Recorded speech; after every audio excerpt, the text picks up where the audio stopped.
కేసీఆర్ ఆరోగ్యం కథమైందట కదా, అమెరికాకు పోతాడు కదా. ఇప్పుడు నేను చచ్చిపోవటం 20 ఏళ్ళ అధ్యక్ష,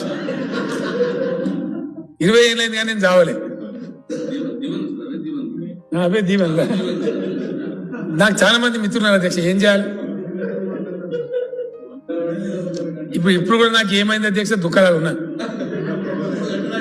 ఇప్పుడు కూడా చెప్తున్నారు కేసీఆర్ దిగిపోయి ఇప్పుడు కేటీఆర్ చేసి పక్కనేనా. నేనెందుకు చేస్తా అధ్యక్ష, నాకు అర్థం కాదు. నాకు పానం వాటం లేదా ఏమైందని. ఇప్పుడు నాకు 66 ఏళ్ళు అధ్యక్ష, ఇంకో 10 ఏళ్ళైనా చేయనా, ఇంకో 10 ఏళ్ళ దాకా చేయనా సార్ నేను. ఈ టర్మ్ నేనే ఉంటా, వచ్చే టర్మ్ కూడా నేనే ఉంటా అధ్యక్ష. యాడికి పోను, మీరు ఎన్ని శాపాలు పెట్టినా నేను గట్టిగానే ఉంటా, పని చేస్తూనే ఉంటా. ప్రజల దీవెన దేవుందా